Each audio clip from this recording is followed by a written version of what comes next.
let me show you how to update the site's header and footer.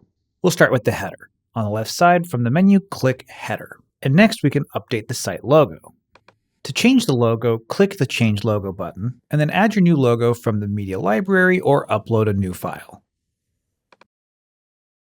Just like that, the logo's been added to the top left of the website, and I can change the logo size by changing the logo width with the slider here. Next, let's update the site footer. We'll back out to that main menu, and then select Footer.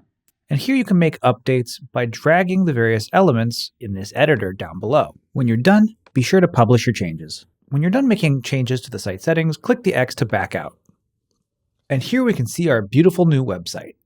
Now you know how to set up your WordPress website with Cloudways, and you know how to customize it using Elementor's intuitive tools. Remember, if you haven't signed up yet, use our special partner link in the description to get a 3-day free trial and 25% off your first 3 months of Cloudways hosting.